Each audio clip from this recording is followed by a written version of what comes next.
मंजिल उन्हीं को मिलती है जिनके सपनों में जान होती है, पंख से कुछ नहीं होता मेरे दोस्तों, हौसलों से उड़ान होती है। दोस्तों, मैं सत्येंद्र कुमार आप लोगों का स्वागत करता हूं द अचीवमेंट क्लासेज में। मैं आपके लिए लाया हूं साइंस के टॉप सब्जेक्टिव प्रश्न जो कई बार बोर्ड एग्जाम में पूछे जा चुके हैं और इस बार भी पूछे जाने की पूर्ण संभावना है। अतः आपसे आग्रह है कि इस वीडियो को ज़्यादा से ज़्यादा अपने दोस्तों में शेयर करें तथा इस चैनल को सब्सक्राइब करना न भूलें। चलिए दोस्तों, हम प्रश्न की तरफ चलते हैं। प्रश्न संख्या 1 हमारा है, श्वसन और श्वासोच्छ्वास में क्या अंतर है। तो श्वसन एक जैव रासायनिक क्रिया है। श्वसन कैसी क्रिया है? तो जैव रासायनिक क्रिया है। श्वासोच्छ्वास यह एक भौतिक क्रिया है। इस क्रिया में गैसों का क्या होता है? आदान प्रदान होता है। श्वसन एक जैव रासायनिक क्रिया है, जबकि श्वासोच्छ्वास यह एक भौतिक क्रिया है। इसमें क्या होता है? तो गैसों का आदान प्रदान होता है। नंबर 2 में, श्वसन इस क्रिया में ऊर्जा का उत्पादन होता है। श्वसन में ऊर्जा का उत्पादन होता है जो एटीपी के रूप में संचित होता है। श्वसन में ऊर्जा का उत्पादन होता है जो एटीपी के रूप में क्या रहता है? इकट्ठा होता है। संचित का मतलब क्या होता है? इकट्ठा होता है। श्वासोच्छ्वास में यह ऊर्जा का उत्पादन नहीं करता है। श्वासोच्छ्वास किसका उत्पादन नहीं करता है? तो ऊर्जा का उत्पादन नहीं करता है। श्वसन एक जैव रासायनिक क्रिया है, जबकि श्वासोच्छ्वास यह एक भौतिक क्रिया है। इस क्रिया में गैसों का आदान प्रदान होता है। नंबर 2 में, इस क्रिया में श्वसन में इस क्रिया में ऊर्जा का उत्पादन होता है तथा एटीपी के रूप में क्या करता है? ऊर्जा को संचित करता है। श्वासोच्छ्वास इसमें ऊर्जा का उत्पादन नहीं होता है। ऑप्शन 3 में लिखेंगे, यह क्रिया कोशिका के अंदर होती है। श्वसन कोशिका के कहाँ होती है? तो अंदर होती है। श्वासोच्छ्वास कोशिका के बाहर होती है। श्वसन कोशिका के अंदर होती है और श्वासोच्छ्वास कोशिका के बाहर होती है। नंबर 4 में दोस्तों, इस क्रिया में एंजाइम की आवश्यकता होती है। श्वसन में किसकी आवश्यकता होती है? तो एंजाइम की आवश्यकता होती है और श्वासोच्छ्वास में एंजाइम की आवश्यकता नहीं होती है। तो बोल सकेंगे कि इस क्रिया में एंजाइम की आवश्यकता नहीं होती है। दोस्तों, नंबर 5 हमारा है, श्वसन की क्रिया सभी जीवधारियों में होती है। श्वसन की क्रिया सभी जीवधारियों में होती है, जबकि श्वासोच्छ्वास की क्रिया केवल उच्च जंतुओं में होती है। श्वासोच्छ्वास की क्रिया किस में होती है? तो केवल उच्च जंतुओं में, और श्वसन की क्रिया जो होती है सभी जीवधारियों में होती है। चलिए दोस्तों, एक बार पुनः समझने का प्रयास करते हैं। यह एक जैव रासायनिक क्रिया है श्वसन। श्वासोच्छ्वास यह एक भौतिक क्रिया है जिसमें गैसों का आदान प्रदान होता है। श्वसन ऊर्जा का उत्पादन करती है जो एटीपी के रूप में संचित रहती है। श्वासोच्छ्वास ऊर्जा का उत्पादन नहीं करती है। नंबर 3 में, यह एक कोशिका के अंदर होती है। श्वसन कहाँ होती है? कोशिका के अंदर, और श्वासोच्छ्वास कोशिका के बाहर होती है।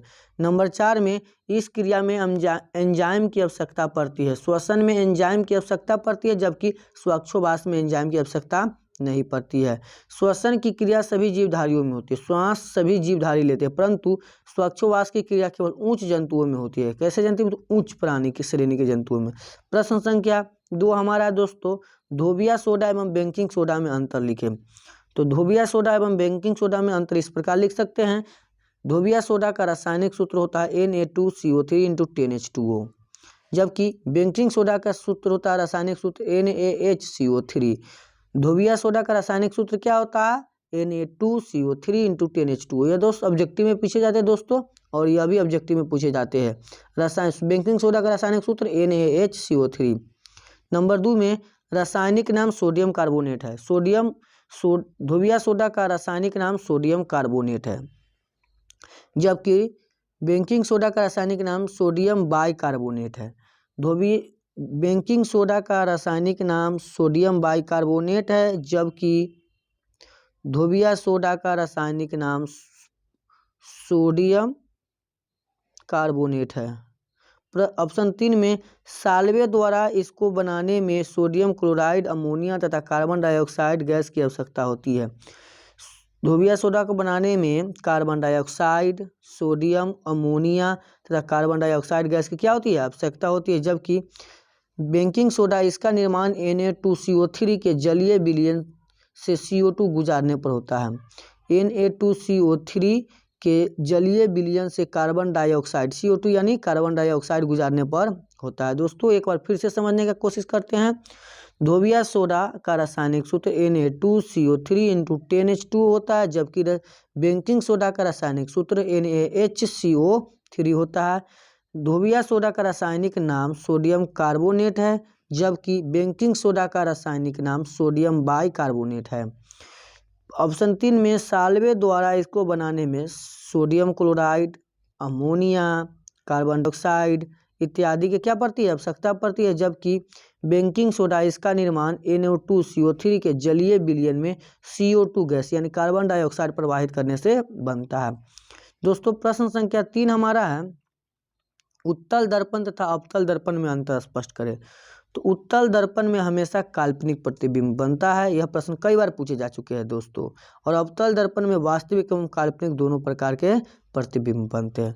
उत्तल दर्पण में केवल कैसा प्रतिबिंब बनता है, तो काल्पनिक प्रतिबिंब बनता है, जबकि अवतल दर्पण में काल्पनिक और वास्तविक दोनों प्रकार के प्रतिबिंब बनते हैं। नंबर 2 में इसकी दृष्टि क्षेत्र बड़ा होता है। उत्तल दर्पण का दृष्टि क्षेत्र क्या होता है, बड़ा होता है, जबकि इसका दृष्टि क्षेत्र छोटा होता है। उत्तल दर्पण का दृष्टि क्षेत्र बड़ा होता है, जबकि अवतल दर्पण का दृष्टि क्षेत्र छोटा होता है। नंबर 3 में दोस्तों उत्तल दर्पण की परावर्तक सतह उभरी हुई होती है। उत्तल दर्पण की परावर्तक सतह कैसी होती है, उभरी हुई होती है, जबकि अवतल दर्पण की परावर्तक सतह धंसी हुई होती है। उत्तल दर्पण की परावर्तक सतह उभरी हुई होती है, जबकि अवतल दर्पण की परावर्तक सतह धंसी हुई होती है। नंबर 4 में दोस्तों इसमें प्रतिबिंब छोटा बनता है।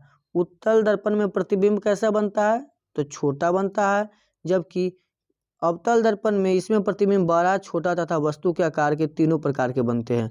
अवतल दर्पण में बड़ा प्रतिबिंब भी बनता है, छोटा प्रतिबिंब भी बनता है तथा वस्तु के आकार के भी बनता है।